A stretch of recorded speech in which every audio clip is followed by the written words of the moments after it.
Welcome to the Winner's Circle, the podcast about Jiu-Jitsu, MMA, and other combat sports.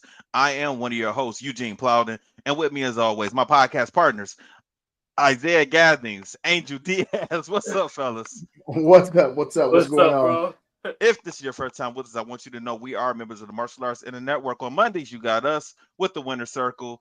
Tuesdays, you got the Inside Scoop with Alex and Jeff. Thursdays is me and Angel with Fists, Kicks, and Flicks, and Joe Hartley.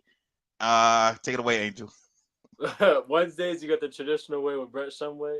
And once a month, you got the extra scoop with Peyton Fender and Jeff Doss. For more information, you can check us out on all of our social media platforms. Just look for the Martial Arts Center Network on Facebook, Twitter, Instagram, YouTube, and Patreon. Fellas, it's showtime. What's going on, guys? Hey, man, it's Easter, man. So just enjoying this Easter weekend, man. And just sitting back, kicking back, and just trying to relax and enjoy some family time. And I'm excited to be here with you guys as usual. 420. 420.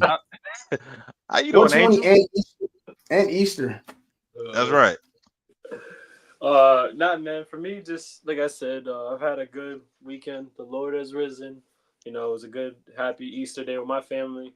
I got to see the Knicks win yesterday, so it's just been a good weekend all around. Man, it's been a good weekend all around. But yeah, man, that's just been the biggest thing. Just I guess now for me, it's just getting back to reality. So that's really all I got. Okay. All right. Yeah. Cool. Isaiah, man, I got a question for you, man. Because I see that you're opening up your school back here in the Detroit area, Clinton Township. And how are you going to do that living in Las Vegas? I was gonna ask the same thing. So I'm blessed. So I had an academy or a few different academies that ran for about 15 years. And I closed it in 2019, December 2019, right around COVID, which several of my good martial art buddies had to close their doors due to COVID and just, moved on with life. But when we closed those doors, and one thing COVID did is it allowed us to be creative, and forward thinkers. And, this is why we saw a lot of the Zoom started to become very prominent and webinars and even these podcasts start popping up a lot. So over the years, I've still been actively training my students, particularly my black belts, a handful of them via Zoom classes. And you see me frequent. I go back and forth to Detroit quite often, probably about 4 to 5 times a year. And most of the times just going back for testings to test them and interact with them, to do competitions and things like that. And this is really something that they've been pushing for a while. They want to get back active. They're still training with me via Zoom, but they want to be active because they're instructors. Many of them are instructor status. So they're going to be the ones running the school. Even when I moved here to Vegas, I still had a school there. And it was being ran remotely by Brian and by a couple of my other students for at least a couple of years before we closed due to COVID. So it'll still be ran remotely, just with a different group of my black belts, very trained, very seasoned. All of them in training with me for over a dozen years. And they're excited and they're looking forward to getting out there and being able to spread the knowledge and keep the Sudutai name and legacy alive. All right, cool. Man, I'm glad that last week you explained your background, because I always wanted to know where you got the name Sudutai from. Yeah. And now I know, Tang Sudo, Taekwondo, and Muay Thai. That's right. Okay. That's right. Yep. Okay, cool, man. I was wondering how you were going to do that, man. Yeah, it's, what I mean, again, I think that COVID really, really showed us a lot about our staying power and how to be able to sustain, and one of the things that's important to me, and I've told my students, and I recently told them this when I was in Detroit, I just got back this morning, so it's been like a long past few days for me. But I told them, I say, hey, listen, like I want you guys to understand, by opening this back up, I told them this before we closed, I don't need a school. Okay. I don't need a school. The school's not for me. The school's for you guys. You need a school. It's your responsibility to keep to keep up and to teach and to spread the knowledge. As martial artists, we have it here. We have it here in our mind. We have it. We've been training for years. We have it in our hearts. I can take the knowledge that I have with me anywhere. And I do that in Mhm. Las Vegas when I work with different fighters, whether it be jiu-jitsu or traditional martial arts or whatever. But the actual brick and mortar building is something that is for you guys. So it's your responsibility to be able to keep up. So, they're excited about that challenge. They understand that Suitai has to be bigger than me. Like, I'm not going to be here forever. And I think that we don't structure our martial arts programs and systems in a way where we actually consider that and we believe that. The reason we're training martial arts now is because somebody a long time ago understood this in Taekwondo, in Ishinru, in Jiu-Jitsu, and Wushu or whatever. That, hey, you know what? It's bigger than me. I need to train my students up so that they can pass this lineage along. And that's the reason why we still have access to it today, even something as modern as Jeet Kune Do, right? But for us, it's like we have to be in the forefront as instructors. And when we pass away, it dies with us. Whatever it is that we taught and we trained, the students aren't galvanized to be able to continue to spread the knowledge or teach other individuals. They just kind of fall by the wayside. They memorialize and remember their instructors. And then they end up just kind of fading into society and just, picking up something else or not doing it at all anymore. It's really important that these styles and systems becomes faceless. I could have called it Gaving's Dojo or Gaving's Martial Arts. I didn't do that because it was important to me that regardless whether it was my son that took up the mantle after I left or whatever, that the style would continue and that I should not be the face or representation of the system. That was hard to do when I was there. I was there all the time, right? My family was there. I raised my kids in the dojo. But now with me not being there, there'll be a whole crop of parents and students that'll come in that they'll know me, but I won't be Suitai. Suitai will be the experience that they're getting. And that's what matters. You know what I mean? Who owns McDonald's or created it? That's not what's important. What's important is that the hamburger tastes the same across all countries and cities and states and that you enjoy the meal. The person shouldn't have to be out in front. So I get to separate myself from the style and allow the style to stand on its own and hopefully be able to stand the test of time by me being able to run it, not being right in front of the class each and every single time. Now, have you ever thought about opening up an academy out in Vegas too, or is it just too much competition out in Vegas? It's not really competition. It's the landscape is very different. And I couldn't have known that until I moved down here. I moved down here with the intent of opening an academy. And I've been here 8.5 years. And it's a very different landscape. Wow, it's been that long already. It's been 8.5 years. Okay. And the reason why is that if you think back when there was a serious recession, and everybody thinks that their particular region was hit the hardest by the recession. Oh, we got hit hard, we got hit hard. Well, you have to remember that about 70 to 75% of the lifeblood that flows through Vegas from a financial standpoint comes from tourism. So if each individual city, state, or country was affected by this recession, it caused them to do what? Stop traveling. So if they're not traveling because they're trying to get their feet up underneath them, they're trying to pay their mortgage, their rent, their bills, and that means that Vegas is dead. So when the recession hit, then a lot of business owners walked away from their businesses several years ago because they couldn't afford to keep their businesses open, whatever they may have been in their respective industries. So this really hurt Vegas at some point in time. So what they did was they raised the standards and made it just that much more difficult for people to be able to start businesses. There's plenty of property here vacant. There's buildings that's been here vacant for the entire time that I've lived here. I rode by them several times, called and inquired. Another thing is you have to go through a lot of brokers. There's a lot of middlemen here because everybody got to get their money, right? Like in Michigan, I can call a landlord, I can speak to him directly and negotiate terms. They just want good tenants in the property. It's really not all that difficult to be able to secure property as a renter when you're trying to start a business, as long as you have your paperwork, your documents, and your finances in order. Out here, it's a different ballgame. And nobody can tell you that until you're actually out here with boots on the ground doing it. You can't call somebody and say, hey, do me a favor, try to get a building and see how difficult it was. I had to come down here and immerse myself in the atmosphere to be able to see for myself. And it's extremely challenging. And there's a lot you have to go through to be able to do that. So, whenever in doubt, we go back to what's familiar to us, right? So what's familiar to me is building in my home. And then right now I have programs and gyms that I'm able to teach at and build programs inside of until I'm ready to be able to open up an independent location here. Okay, that's cool, man. Angel, what's going on with you, man? How you doing? Nothing much. Really quick, before I say, I just had one question. Zeke, the lightweight from your school in Detroit that trains with Dallas, is that Bryant or no? No, that's Kyron. That's okay. Kyron. Okay. Yeah, he's one of my black belts.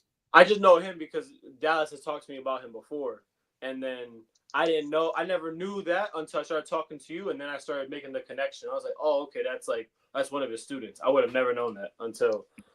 Yeah, my student is super respectful. He reached out to me and he says, hey, look, he wanted to get back into being active competitively, and he asked me, where's a good place to go, and we talked about ski. And I said, he's family, you know what I mean? So absolutely, and we know how it is in this industry, and we don't have to get into that because it's a different story for a different segment. But there's just very few people that you can trust to be able to, send somebody that is close to you, who you've raised as a child, over to them and say, hey, you know what? Go over there and get that work, and you guys can be a teammate and whatever else. And it doesn't go anything beyond that. And Ski is definitely one of those individuals in which I can entrust to do that, as well as his son. And as a result, it's been a great partnership for the both of them. They help one another grow, immensely. But yeah, he's definitely one of my guys, and I've brought him up since a child, and his father enrolled him, several years ago, and he says it's the best decision he ever made in his life was to enroll his son into a martial art program, and he's thrived since he's been a part of it. So yeah, that's definitely him. Okay, yeah, no, man, he did. I've been seeing videos on him for the past year, man. He's made improvements like crazy, dude. Seriously, indeed, like crazy. And like I said, Dallas talks really high about him. At one point, I'm gonna try and get over there to Detroit because I said I have to get over there at some point. So we were talking, and Dallas was like, "Yo, man, when you come, let me know. I got people to train with. Like, we can all train together." And that was someone he talked about, and he was like, "He's good, man. Like, he's good." I was like, "Oh, of course." I told him, I was like, "I watched videos on him. He's getting better." I was like, "Yeah." They're fast. Those kids are fast, man. I saw Dallas fight my son back in Cleveland when you couldn't make it down, and to see how much he's improved is crazy, and how much he's listened to the coaching of his dad. My son was up on him 5 points. It was like 5-1 or 5-0 or something like that. It was like 30 seconds left. And he stopped. And then he stopped. Zeke, you froze, man. I was all into the story too. Yeah, me too. And I was gonna be like, his dad came back and beat my son in competitive martial arts competition. That's all I care about. You know what I mean? Like, man. You froze. We missed the whole middle of the story. Yeah, we missed the whole. Oh man, what happened? You froze. Oh man, that's like a cliffhanger. You said it was like 30 seconds left, and we was just into it, and then you just froze on us. Oh, that was on purpose. That was by design. I got a button I can click. To make sure the folks is staying tuned in. You know what I mean? That's like normally that would be a commercial. When we get bigger, a commercial will go on there, and then the commercial come out. Everybody will get paid. Everybody will eat. And then you'll hear the rest of it. So now that the commercial's over with, so it was like 30 seconds left. It was like 5-1, 5-0. And he just started honing in, listening to his dad. And he came back and he beat my son in overtime. And to watch the way that he did it, I was really, really impressed. And for me, I want to see good, fair, competitive sport karate. I want to see some good judging. I want to see some good fighting. I'm never going to be the one screaming and stomping if the outcome didn't go. Hey, listen, he won. Like, he came back. It was really good, and I was so happy to see the improvements. Because that a lot of times that's what the problem with our sport and our activity is that we just want to continue to see the same person on top. And it don't mean hating on somebody else. It just means that you should really want to see people grow, because as people get better, it forces the competitor to get better. I know if I'm gonna beat you 100% of the times, I really don't have to train that hard. I'm like, oh, it's just gonna be such and such there. That ain't no big deal. I can beat him with my eyes closed, right? But if I know he's getting better, then I'm like, man, like he didn't close that gap. You know what? Last time we fought, we went to overtime. Last time we fought, he beat me. For me as an instructor, that's a better experience, because now I have something that I can go back and work with my students, and they're ready to listen now. Like all the stuff I was telling them before, even if they etch out, they eke out the win. They don't want to really hear what you guys say. Yeah, but I beat him though. I beat him. So what? I beat him. But when you lose, I'm like, okay, you lost. And they're like, okay, well, what was you saying now that I need to work on? Now you want to hear what I got to say because you lost. So it's really good. It's good for the confidence of the other competitor. It's good for the division. It's good for people to see progress and growth. So I'm just to your point about the Chiron thing and how they're working together. It's really good to see the improvements that Dallas has. And I mean, he got out there and he fought his heart out, man. I mean, he fought everybody that day. He fought Speedy. He fought, Kevin. He fought everybody that day, and he looked good. He just got better each round, each match. So I was really impressed by that. Yeah, man. Yeah. So I want to make sure I give you that props too and give him those. Thank props. you. Thank you. He's doing good. Ain't nothing much really, man, for me, honestly. Like I went down, to North Carolina. We went to go see my fiance. Then I was just training a lot when I was over there. Honestly, I was training a lot, man. I trained at this, Zeke, you may not know, but I trained. So Gene has heard me talk about it.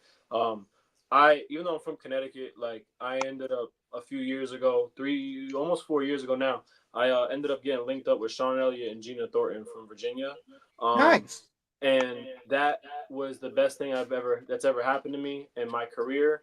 I'm mad at myself that I didn't get a chance to reach them sooner because like when I tell you my progression went from just here to the ceiling, it makes a difference. And you talk about how with Chiron and with Dallas, how he listens to Ski so intently.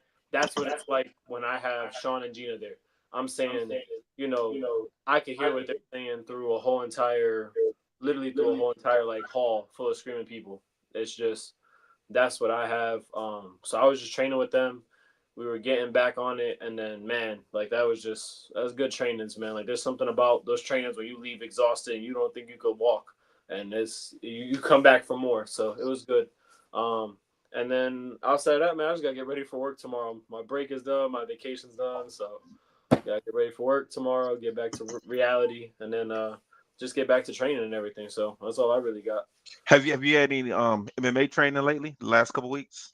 Yeah, I've been having MMA training the last couple weeks. Last week I didn't have nothing because I was away. But the week before that, yeah, I was training. So actually tomorrow, I think I sent one of my coaches. I say Happy Easter. I'll see you on the mats tomorrow. Tomorrow I got Jiu-Jitsu fundamentals, and then we do MMA fundamentals after. So okay, yeah, I got that tomorrow. So yeah, I'm gonna do that, and then that's really what I've been doing, and that's it. All right, cool. Let's start with our first topic. Heard you. What is the proper way to train jiu-jitsu? Now, I came up with this question because it's almost three different ways you can look at it. You have some people who treat it like a traditional martial arts system that's going through the belt system. They go to class, maybe 3, 4, or 5 times a week. They get stripes sometimes. They go to tournaments, sometimes they don't. Then you have people who train who don't really care about the belts. They just want to go just to learn the martial arts. And that's what they enjoy, and then that's fine. And then you have some people who are the athletes, the ones that are, becoming more and more famous in this activity. The people who are training, but they're training like 3 times a day. They have a morning session, an afternoon session, and an evening session, and they're training 5 to 7 days a week. Maybe they might have a day off, maybe. And those are the people that are really, really giving their life to the activity. And when I look at that way of training, I'm thinking they have to be injured all the time, because this is not, even though it's called the gentle art, this is not gentle on your body. You will take a beating doing some of these trainings, whether it's hurting your ankle or your fingers, especially if you're doing gi, man. your grips holding on tight to a gi, that can hurt your fingers over time, especially as you get older and start developing arthritis and things like that. And you can just really, really get banged up with someone if especially if you're the type of person that's not pulling guard. You're doing the takedowns, you're getting slammed down, someone's jumping on top of you, you could possibly pop a rib or something. So I just wonder, what do you guys think is the proper way to train jiu-jitsu?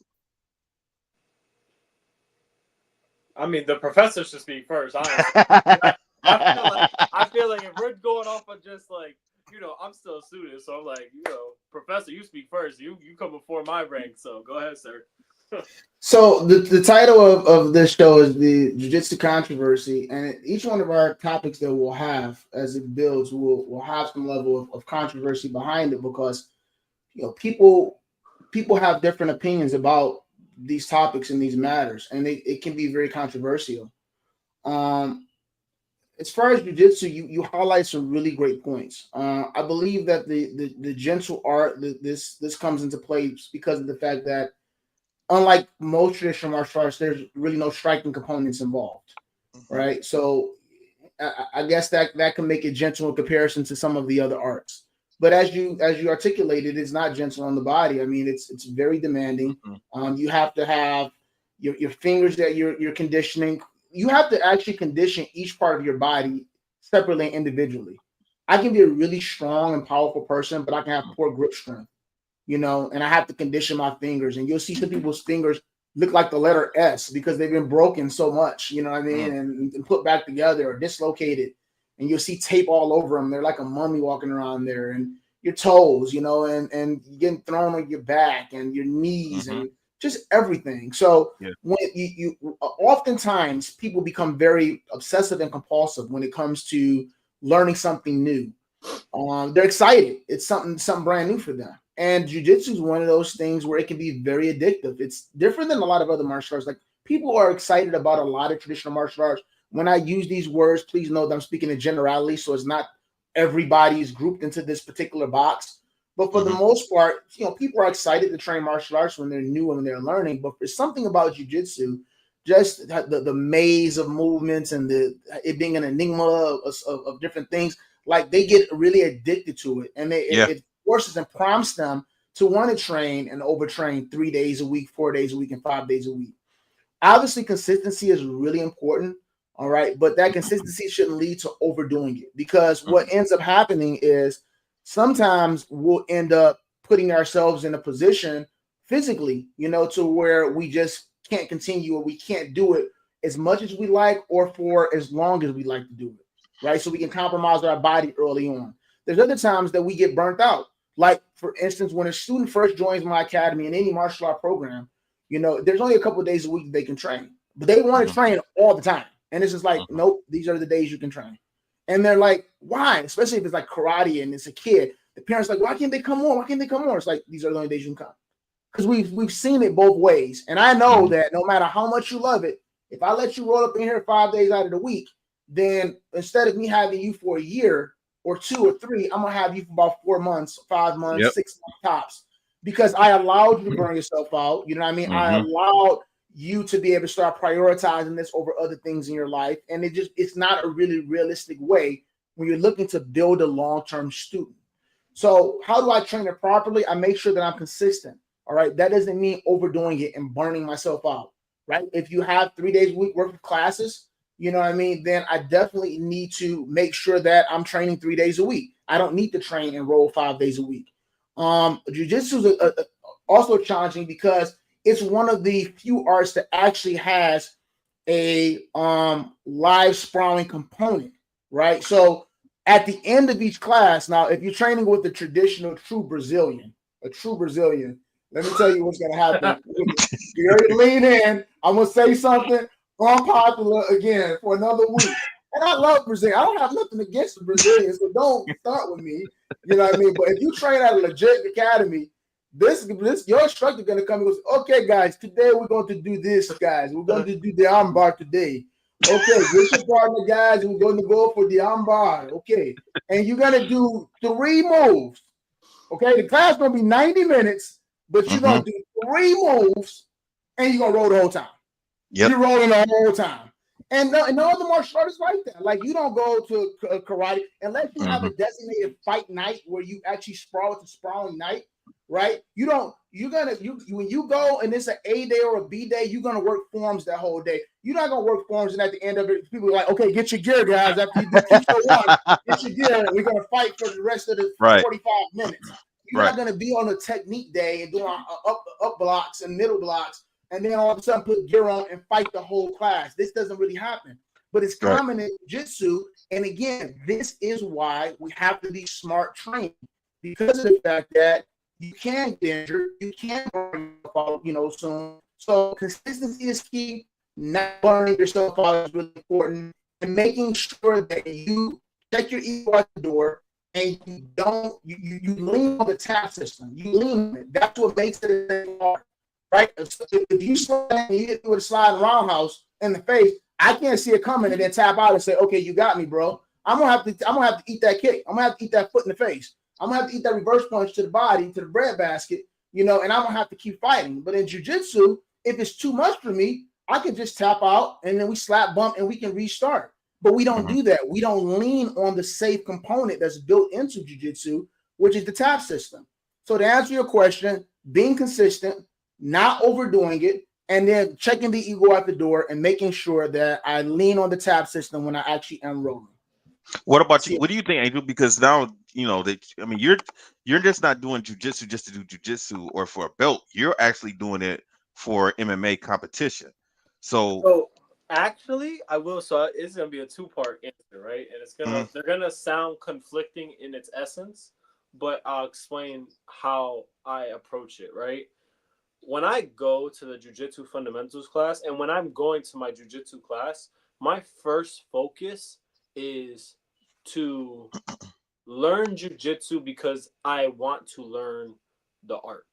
I don't look at it from a sports perspective. So the sport side of it and the competition side of it and the MMA side of it honestly come last in my book, because I'm truly there just to learn the art. That's really what I'm there for. And I've always wanted to learn it. Oh man, I'm gonna get killed. I gotta put this on, Brett. We're gonna get back to your question, but first I gotta put that on. The real G Money said, "Wait, Angel does MMA now?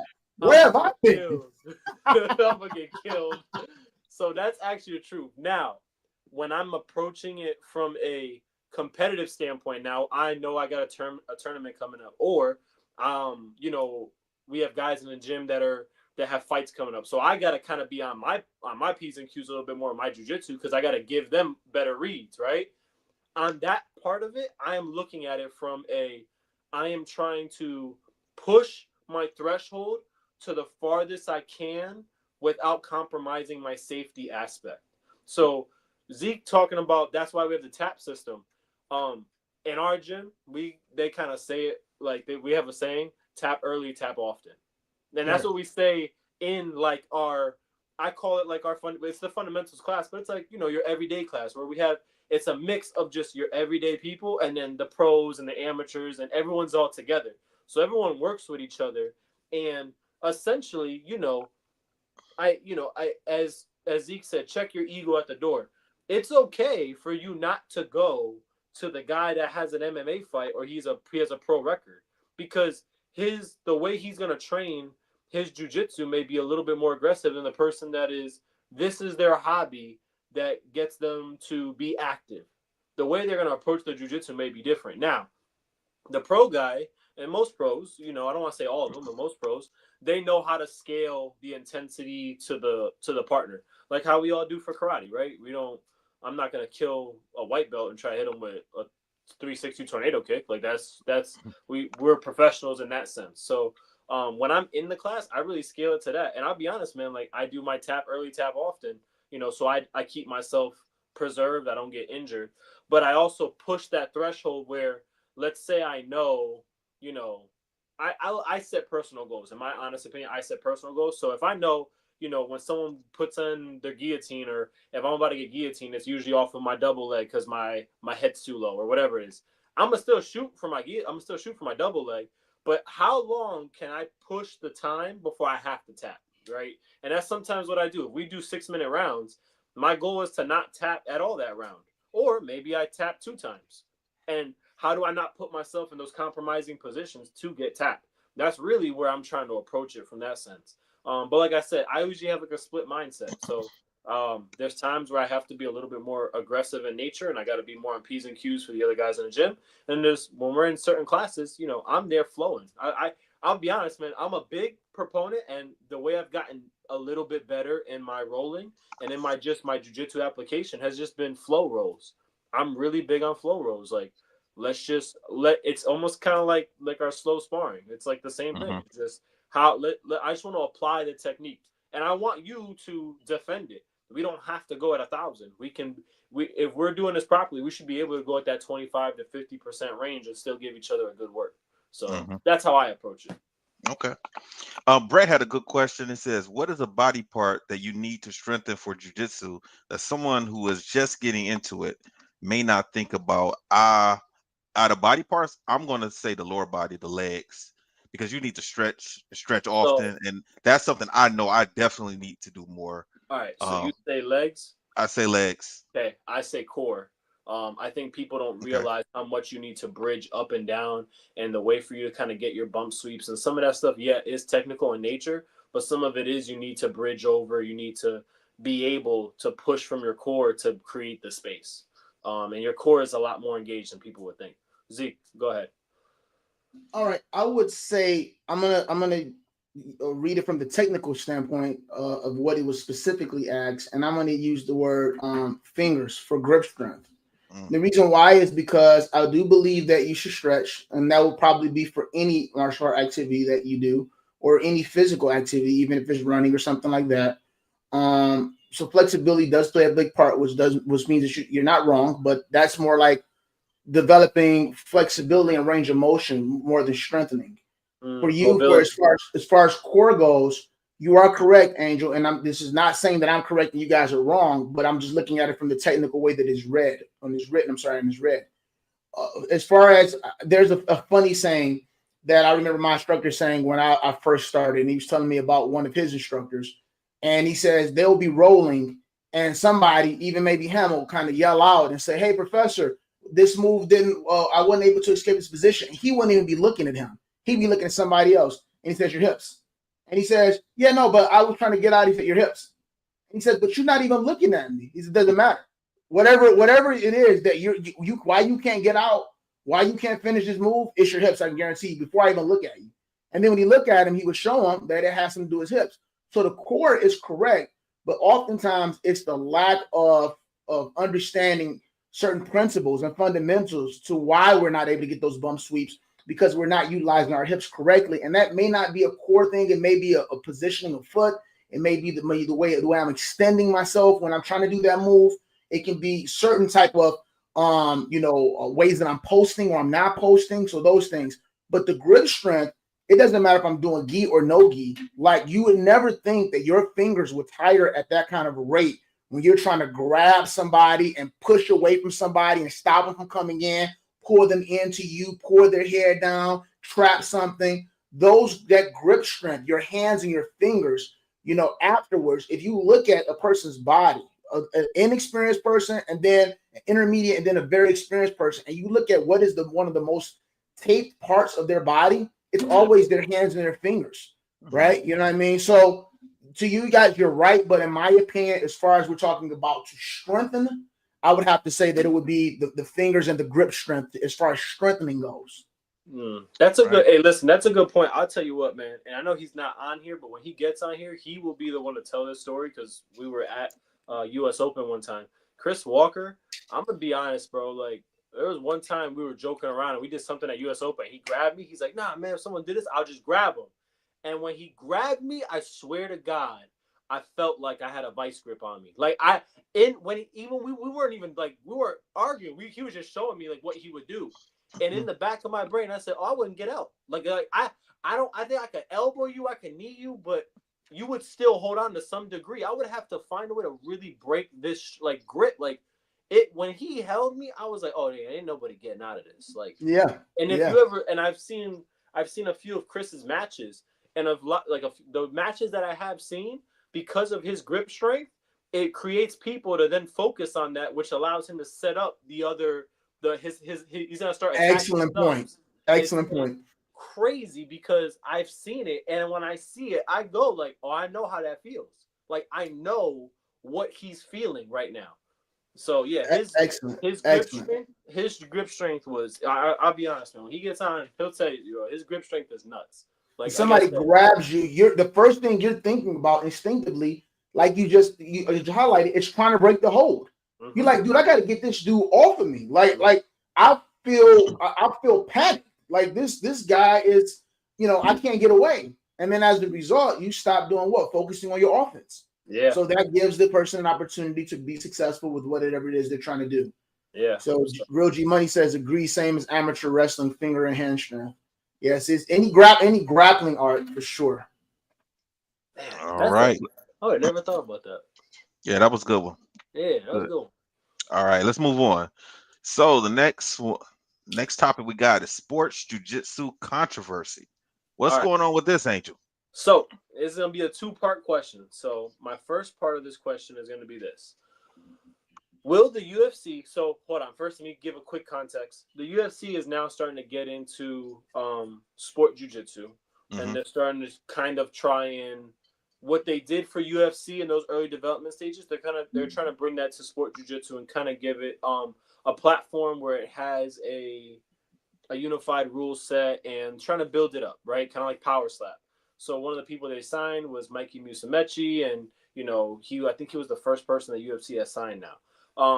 Now, because of that, and Dana White's getting into that, my question, this is a two-part question. The first part is, will the UFC's involvement in sport jiu-jitsu be a pro or a con for the sport as a whole? Okay. I think it'll be a pro. Okay, so at some point I'm going to interject because I'm going to ask part two of the question. So you say pro. Zeke, what do you say? The UFC's involved. Repeat the question. I want to make sure I understand it 100% clear. Will the UFC's involvement in sport jiu-jitsu be a pro or a con for the sport as a whole? I'll say con. You'll say con? Yeah. See, so I've been 50-50. I've been thinking about this, honestly, all week. And, okay, I'm going to say pro, but I'm saying pro because of what the next question is going to be. So you guys give me your answers, and then I'll give you my answer, and then it'll segue into our next question. So why do you be a pro? I say pro because, the UFC is the biggest MMA organization, and they're going to help put eyes on the product. Okay. And the more eyes you have on the product means the more sponsorships and the more money that's going to be involved. Now, I'm talking about for the sport in the long run, I could see that as a positive. Now, in the future, that might change because you know how sometimes when the UFC or any big time organizations, when they get involved in things change and they might implement certain rules that are different. Yeah. They bad blood. Because it's not like they're going to be, if once the UFC, they put more money behind it, and they're considered to be the number one product, number two is going to be down here compared to them. So you might not have the same type of money. Anything like look at pro wrestling. Like you have the WWE, it's up here. Nobody else is the next AEW is down here compared to WWE. It's not even comparable, especially with money and everything, notoriety. I think that the UFC just has a better chance of making it more legitimate and a bigger household name. Okay. Now, what do you think? What do you think, Zeke? I think that in order to, first of all, I can understand why you would think that it's a pro, and for all the reasons that you just mentioned. Being a big name and big brand with anything that you touch or that you associate yourself with is going to bring in the audience that it already has, and it's going to bring in a new set of eyes, which would be good for a sport that just doesn't get televised and promoted at the level in which it probably should. It's very difficult to be able to get people interested in this when you can see a grappling or jiu-jitsu component in MMA. It's like, why would I watch it and just being boring with people just grappling alone when I can watch people grappling that can strike, which is why they started like the combat jiu-jitsu and things like that. So I can understand why one would think that. But the thing is that if you look classically at what happens when MMA gets a part of something, it begins to try to change the base of it as a whole. And that takes away from actual sport itself. So I'll use this as an example. Karate combat. Mm-hmm. We love karate combat. We think that at its inception, at the beginning, let me back up. It was a great concept. It was a fantastic concept that highlighted gave the opportunity and ability for actual people who were not interested in participating in MMA per se or kickboxing to be able to go out and actually showcase traditional martial arts to the world, right? And then we started getting some failed UFC fighters and some people who were not successful in the realm of MMA, and they were a big draw, like the UFC, because of the UFC. They started going over to this particular league, and then what happened? The rules began to slowly cater, towards these individuals and began capitulating towards the people in which the league was created for. I believe at some point they'll realize that in order for us to be able to get and keep, not get, but keep a consistent core group of individuals and eyes on it, that they're going to have to make modifications to the rules that are not going to be beneficial for the people in which the sport was created for, right? So then you're going to start seeing some of these people phase out, the people that we love, and you're going to start seeing more MMA-oriented individuals coming in. And if you don't believe that, I want you just to look at judo as a great example of that. There are certain moves and certain judo and that they won't allow, like you can't shoot double legs and stuff like that in judo competitions because it was an influx of wrestlers that was coming over there because wrestling had got big, and wrestlers who wasn't really good judokas, but they were wrestlers, was coming in and they were slamming and getting takedowns, and then the judokas could not actually utilize their art and their craft. So as a result, they're like, look, we're going to have to ban some of these moves. Even the IBJJF, there's certain moves that they won't let you be able to do because they know that if we start allowing these people to come over, we're going to actually lose our sport itself, the people who it was created for. So I think that to answer the question, I'll let you go ahead and segue. Yeah. I think that overall is going to be a con because I know that they're not going to be able to keep the integrity of it the way that it is and the purity of it. They're going to have to change to be able to keep an audience. Okay. Hey, I like that point you just brought up. Real G Money, he's loving this conversation. A good point that you just made, Zeke, and now that you said that, you're making me go back on the con side because now you're making me think of, imagine if Point Karate tournament said now we're going to start allowing knockouts. We're going to lose that core what we are, and then so you're making me okay, like that makes sense. I was saying pro, and now I'm still in the middle. Honestly, I was saying pro because I was saying from sponsorship dollars, they can start getting the money that they deserve, right? I was on the con side of it also because I also said, now, one, what stops that? If I want to watch grappling, but I want to watch striking, that it's still going to lead to MMA. MMA will still be the part that everyone's going to lead to. And it's almost like now you're competing within your own brand. And that's where I was saying, right. And that's where I was saying, like, okay, I don't see how that will work, right? And that will end up hurting jiu-jitsu because more people are going to bash it than see it as its own entity. Now, the other reason why I thought it could be a pro, and now this is going to segue into my next question, this second part of it, was this. Okay, should steroids be banned in sport jiu-jitsu? 100% yes. Currently, right now, they're not. And this is a controversy that's crazy. Jiu-jitsu practitioners are having with each other. Now, the famous point I can say right now, and I'm not bashing no one. I'm just saying Mikey Musumeci is leading the charge as being the all-natural sport jiu-jitsu athlete. And Nick Rodriguez. Yeah, and he bashes Gordon Ryan and some of the other people for being the juiced sport jiu-jitsu athlete. So I want to ask you guys, what do you think about that? Do you think it will? I don't know. Like, do you think it should be banned? Do you think the UFC's involvement will be better so that way it makes it a clean sport? I mean, what do you guys think?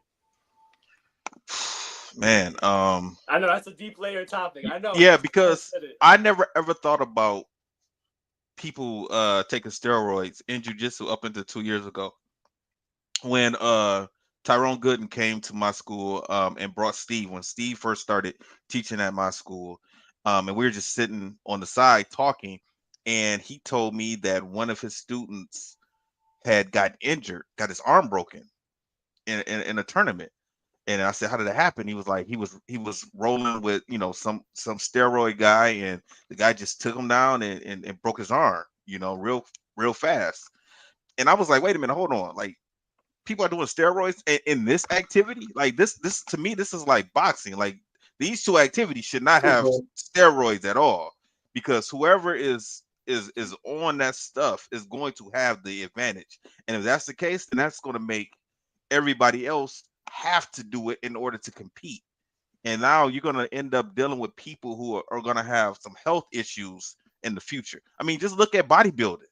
If you're a pro at bodybuilding, steroids are legal, and you got a lot of people who are dying at early ages. People should not be dying in their 30s and 40s and 50s. Bodybuilding, that's crazy. So I don't see how that can be a positive in this activity. Now I want to go back to something else that you said, Angel, about the last topic that we had, and I just want to make a point. Craig Jones Invitational, he gives out $1 million for first place, right? $1 million. If the UFC gets involved in doing that, they're going to surpass $1 million for first place. That's nothing but good. I mean, that's whoever participated in those tournaments, that's nothing but positive for those people. So, I mean, so you saying that, and that was why, again, this is where it gets into the 50. Yeah, I got you.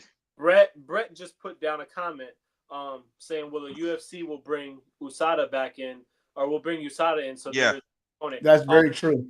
Now, wait, do they have USADA in, or is they with another company? Is it still USADA? I thought they got rid of them. I'm not sure. They were planning to get for them to leave, but I don't know when or. Yeah, but either way, they're gonna bring in some type of drug testing policy. That's and I know what Brett is saying. So that's why I thought about the UFC's involvement, and then I got to this question, because you have someone like Mikey Musumeci, who is now pushing the whole being the clean sport jiu-jitsu athlete, and he was saying, you know, I think that was a part of the UFC signing him to this lucrative deal. And then you start to wonder, now what happens if you sign someone that is not a natural athlete in terms of what their supplements is, and they're taking steroids? What does that do now to the MMA fighter? Now, would they try to go and compete in jiu-jitsu for a certain period of time and then get off before testing starts again, and then they go and compete in MMA? You know, it poses so many different questions, and there's so many different answers. I don't know. That's why I want to say, Zeke, you're out there in Vegas, so I don't know if this is talked about a lot within like the community, or if it's just outside of the community that's talked about. But what's your thought point? In the circles that I'm in, it's not something that's talked about a great deal. That doesn't mean that it isn't. They talked about it. I'm sure that being Vegas, there's a lot of places and cases in which this is transpiring. So I do want to go back and revisit one of the things you just said when you were talking about Chris, and you're talking about his grip strength. I mean, we were having a separate conversation about strengthening different parts of the body and the grip strength. So we were talking about that from a strengthening standpoint. A natural athlete, a person that's just working on their own to become stronger and better as a jiu-jitsu practitioner. Now, you talked about how when he got a hold of you, when you guys were fooling around, you couldn't get away. This is the person that's just improved their grip strength. No steroids or anything that we know of involved, right? So now you couple that with actual steroids, right? Because what you're doing is you're creating, like Eugene said, an environment in which you may as well not even participate if you're not participating. You may as well not participate if you're not taking steroids. It's a waste of your time. It doesn't even make that. Now, it's not saying you can't win, but you already know that the playing field is not leveled. So you change the entire course, the entire shape of the activity by allowing these things to be legal. Here's another thing. Jiu-Jitsu has been for quite some time, which is why we're talking about on the show, which is why we're having these topics and conversations. It's trying to become much more mainstream and relevant to your first point about bringing the UFC on board to be able to promote it, right? So if that's what we're really talking about trying to do, then the question is, the steroids have to be out, because any reputable, legitimate, and clean sport that we recognize, steroids are banned. So you can't in one breath, in one vein say, well, I want to be recognized as being a competitive, a mainstream sport and activity, and I want to be just as respected and in front of the public eyes like everything else. But we don't want to adhere to the clean level of everything else, and we want to openly be able to say that we're taking steroids. Now, hey, listen, in baseball, in MMA, in every activity, there's people taking steroids, but it's not openly promoted. We're like, hey, listen, like, you know, you don't have to hide it. Feel free to pop those boys if you feel like it, and needle up and take. No, it's not. It's frowned upon, which is why it's done in the dark and it's done, you know, in hiding, and it's kept secret from people, and people are getting caught, and they're making these extreme examples. But if you allow it, I think that you delegitimize the sport, because now people are just going to be able to accredit people's success not to technique, skill, or skill, but to drugs, right? So it becomes a druggy sport, and you can't in the same breath say that you want to be recognized as mainstream, as appreciated as anything else, but then by the same token, you want to be able to play unfair, and you want that to be okay too. Absolutely not. So I agree, and I'll be honest with you. So when I thought about this, right, my biggest reason why I said the pro for the UFC getting involved was because of this question I'm asking now: should steroids be banned in sport jiu-jitsu? That was actually my biggest reason why I said it should be a pro, and that was why. And for me, now I'll tackle it from the competitive standpoint, right? If I was going into a match knowing that there's a chance you could or could not be on steroids, I will not perform like I'm trying to win. I'm performing like I don't want to get hurt. Which we talked about that tapping early thing. If I think you hit me with a hard takedown, I'll tap. If you try to hit me with a hip toss, I will tap. Because now the strength level is not in a. Obviously, we know that there's some people that they're just genetically gifted. But we can see that, and we can feel that genetically gifted sometimes. When you know that there's when you know, thanks, Jeff. When you know that there's someone that you could be going against, and that if once they throw you, that that becomes the life or death situation. Now that becomes the part where now you're worried. You're not going to perform as optimally as you would like to. And then I look at it from the other standpoint of how, you know, everyone wants to, I don't want to say everybody, the people that are competing in sport jiu-jitsu that are doing it as a profession, they want it to be mainstream. And when we look at it, I say, okay, it's still considered a combat sport to some degree. So because it's still considered a combat sport to some degree, there has to be a rule and regulation. We can't have the wild, wild west, right? We got to see where that got the UFC, but at some point for them to be taken serious, they had to get into that realm of we have to make it legitimized. We have to do testing. You know, I say this because I know we probably can picture the person. We all know what Alistair Overeem looked like before they started testing. Yeah. And we all saw what he was able to do to people. Yeah. We also saw what happened to him after they started testing. And we saw what happened to him when he was fighting these people. Same thing with Vitor Belfort. That's like the most common case of, like, everyone calls him TRT Belfort. That's his nickname. Yeah. That man, I swear to God, that man had 3 separate successful runs before testing. Like, it was crazy. And then after testing, it wasn't even close. It was like a shell of himself. So I think it shows the impact that you can have. So that was actually my biggest reason why I said I think it'd be a pro if they were to get into sport jiu-jitsu and then, you know, try to put it on a higher platform. But then you hit me with the good con of they could also turn people off from looking into the sport. So that's why I said you guys got me in that middle ground. The thing is that with the amount of money, like Gene brought up, you know what I mean, about the Craig invitation on giving away $1 million, he just in doing that changed the entire landscape of jiu-jitsu from a monetary standpoint. So it is now. It probably wasn't before, unless you were hitting a ton of competitions and winning first place at all of them. It wasn't really looked upon as a kind of sport that you can live off of and make a living off of as a professional.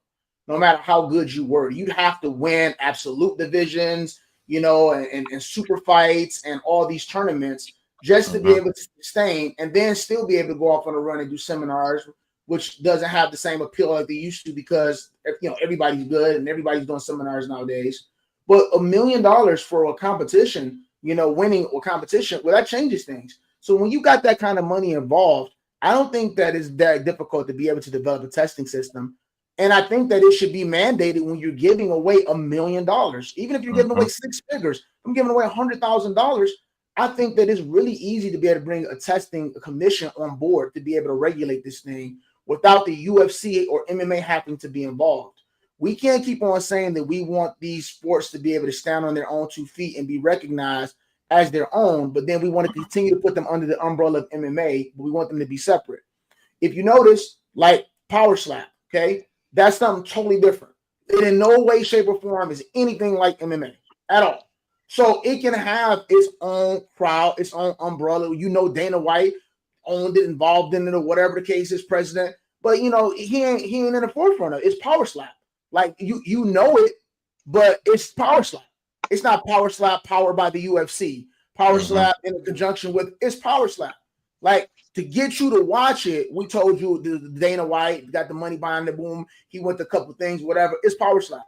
You know, if it's bare knuckle fighting ain't nothing like MMA. So if he comes out with a bare knuckle, this is bare knuckle league. You know what? It's not bare knuckle by UFC. It's bare knuckle. But jiu-jitsu is a component that is very popularly used in MMA. So, you know, again, it's like we know what the natural progression is going to be. Most likely we're used to seeing this type of an activity with striking involved. Now you're trying to get me to watch it just on its own, you know, entity by itself without there being striking. It can be exciting. You know what I mean? I get it. But it can be dull at times too. When guys are just laying on each other, they're not doing very much. So I get the pro of getting more eyes on it.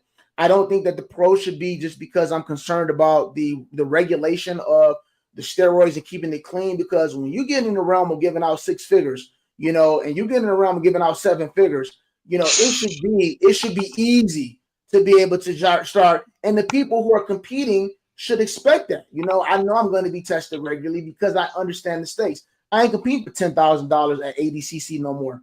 You know what I mean? Like I'm competing for $100,000. I'm competing for $1 million.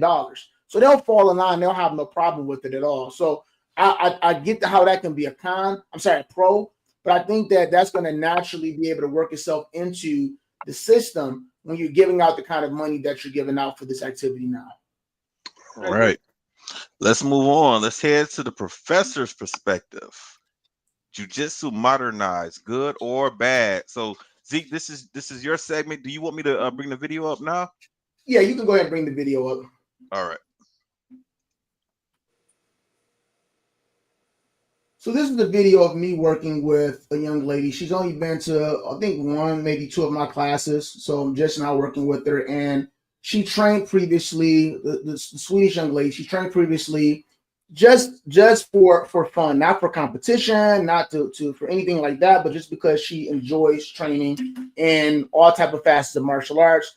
You know, for a while she had trained, you know, with Alpha Male under Uriah Faber. Not saying she's like, you know, super good or nothing like that, but just because she likes to train and stay in shape.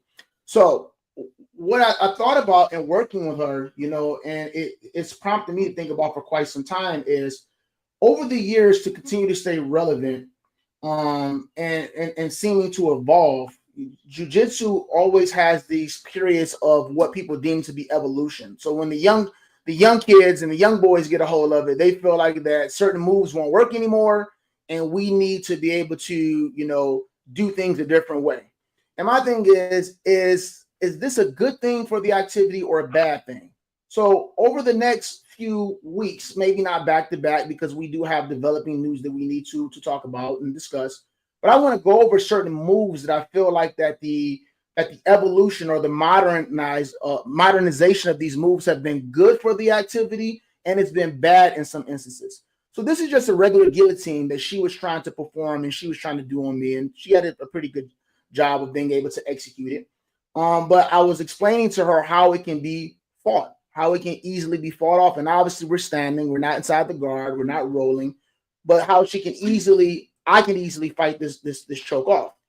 And I talked to her about a modernization of the move or evolution of the move is to do something that I call a power guillotine, or some people call it a ninja choke now, where basically we just, instead of just having the grips here, I'm able to slide up and almost finish the choke like a rear naked choke.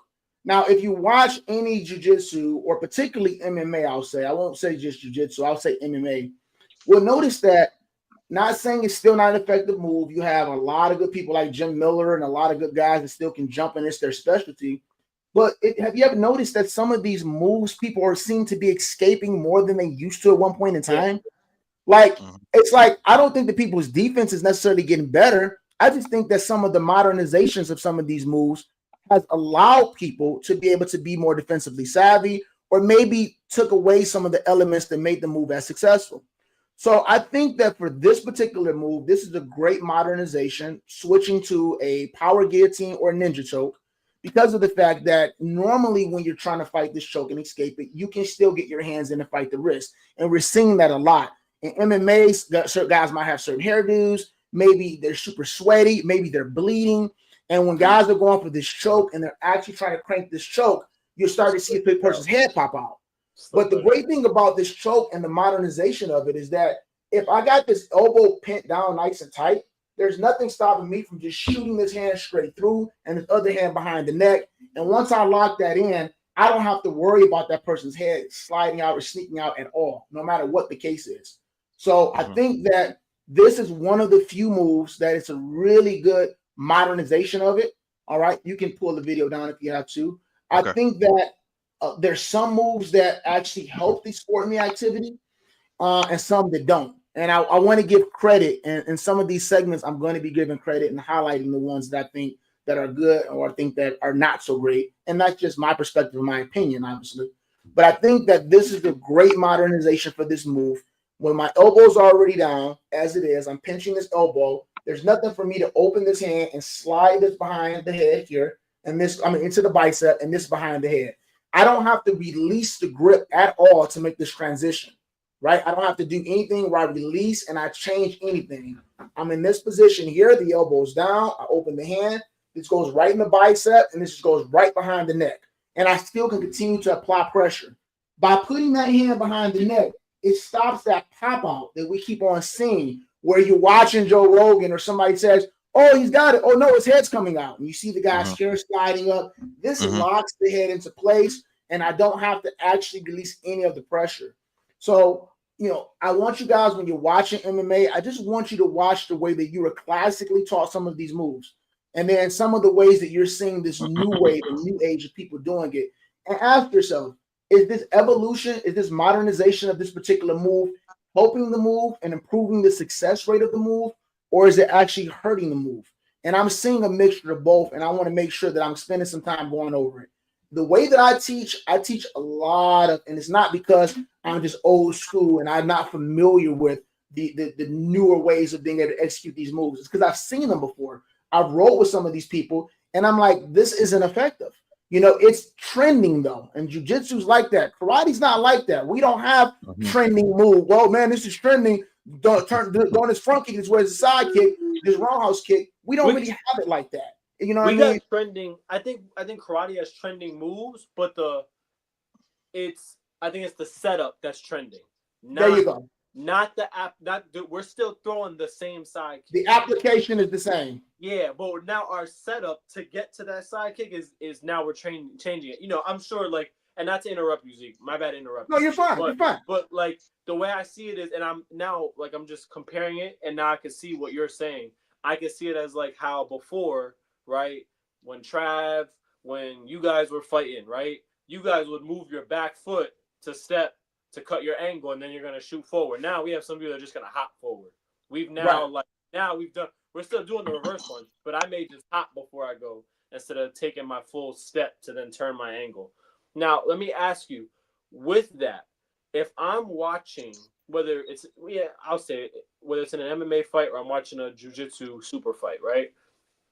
If I'm looking at it, how can I tell whether it's good or bad Now, what should be like the indicator if I'm watching it as the fan's perspective, right? Because if I see him still successfully pull the choke off, still successfully attack the submission, wouldn't I think as the average person it's good because they were able to still successfully do it? This is an excellent question. I don't know how far back your jiu-jitsu goes, but if you remember Janji Ribeiro, you know, the Ribeiro brothers, Saulo Ribeiro and his brother Janji were really prominent, you know, people back at the turn of jiu-jitsu, you know, at the beginning stage when it was turning and it was becoming more popularized.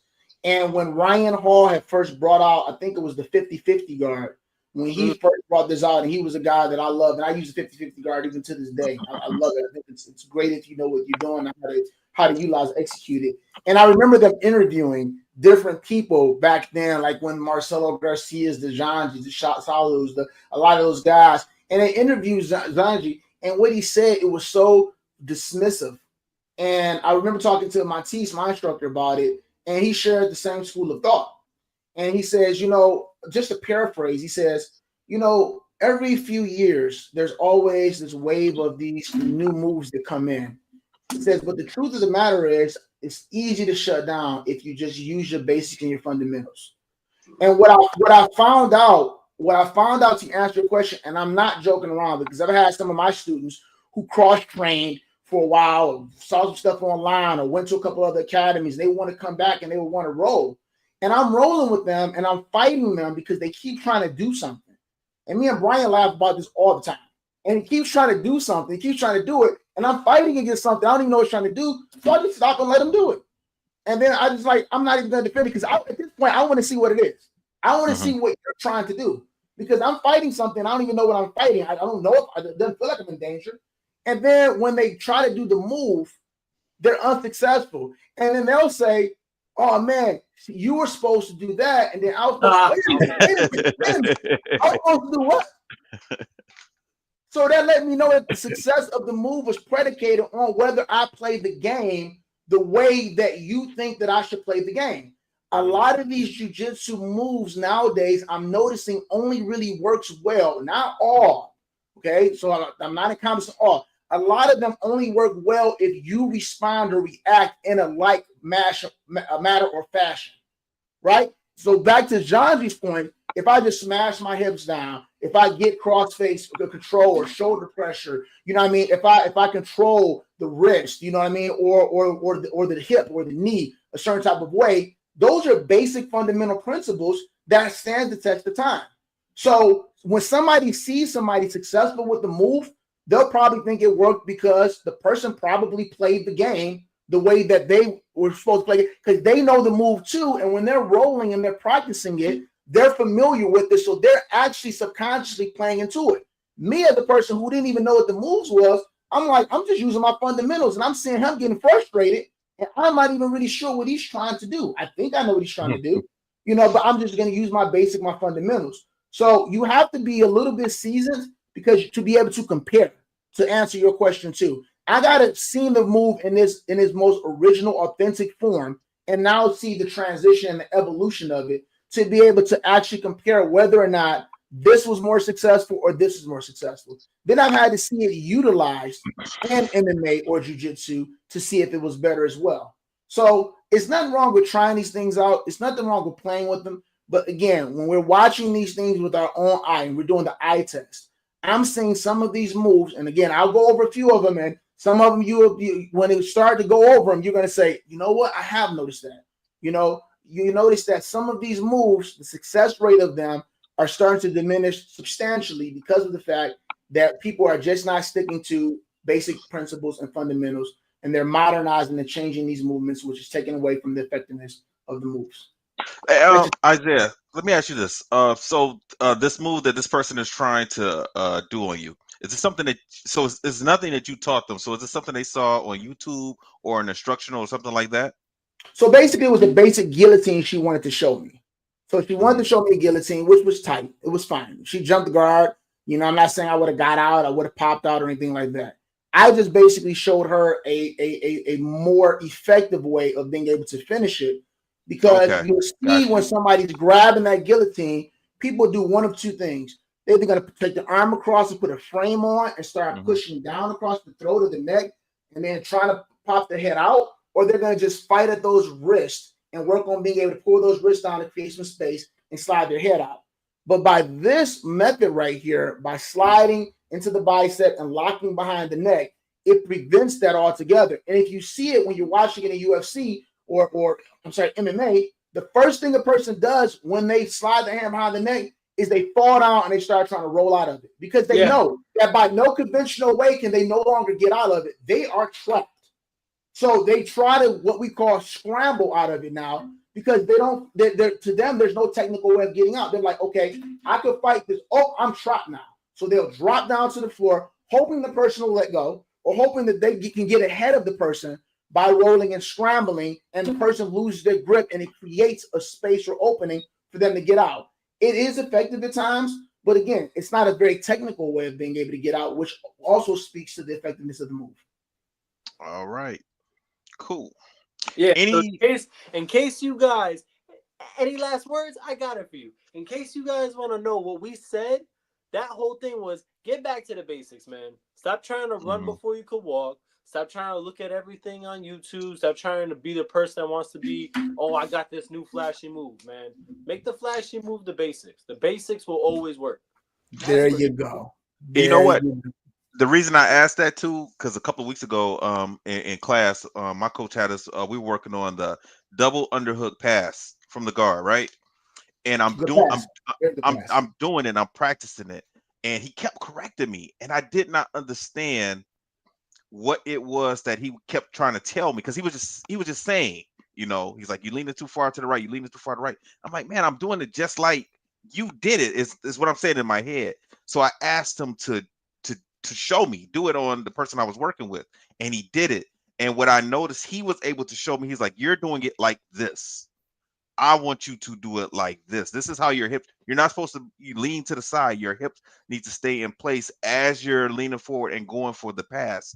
Now, if I had just watched something on YouTube, the YouTube wouldn't be able to correct me, and I would not even know what I'm doing wrong. And that could eventually be a bad habit that I'm developing and not know. So it's important that you have somebody, a coach or an instructor, or someone there to correct whatever move that you're trying to learn, especially if you're going to try and do it when you're rolling. But we look at a microwave society, and the truth of the matter is, to piggyback off what Angel just said, the truth of the matter is, people are trying to find ways to skip steps. And that's what it is. That's, if I'm being honest with you, all of the moves that a lot of the moves that I have in my head that I'll be covering and going over, if I think about it, it's just somebody trying to skip a step. And I don't even mean a big step. I mean a small little step that can actually make all the difference in the world. And I tell my guys all the time when we're training, especially when I'm working with the Jiu-Jitsu for MMA, we'll do something and the person will try to hurry up and bypass something. And I say, you know, they'll be winning the whole round. They'll try to bypass something. And I say, okay, just so you know, you could have finished in the first round. Now the fight's going to go to the decision. I say, you could have finished it. You just lost the fight. What do you mean I lost the fight? Because you missed out on this detail that could have finished the guy now. But as you see, he just scrambled or she just scrambled out of it. Now they're back in the fight. And now you're going to look back and you're going to say, I could have finished that in the first round. And now this fight went all the way to the decision. And I won at the decision, or I lost the decision, or I got dropped, or I got clipped in the second round because they worked their way back to their feet. These taking steps out just isn't really a good approach with anything if we think about it. Would you want to take steps out if you were a chef or a cook? Or would you want to take steps out and preparing your food?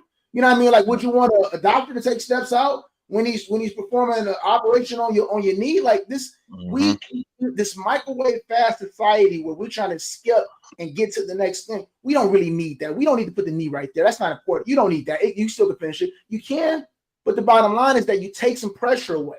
You take some weight away. Take some stability away. You take something away. You know, and the moves that I'm covering is either this is going to improve the success rate because we're adding the move, we're adding pressure to ensure that the person can't get out, or these ones aren't working because of the fact that people are omitting these things. So to your point, Angel, you're right. The basics should be the flag steps should be the basics. And to Eugene, you're absolutely right. I can't get that correction, you know, and instruction by being able to watch something because using the eye test, it looks like I'm doing the same thing, but I can't understand what kind of component or detail I'm missing, why I'm not being successful. Yeah, because you can't see your body. You can't see yourself or what you're doing, so you definitely need to have that second or third pair of eyes watching you and helping you out with it. So, all right. Any closing remarks for the night? No. Cool. I think Angel killed it. That was a great closer. I think that was a great closer.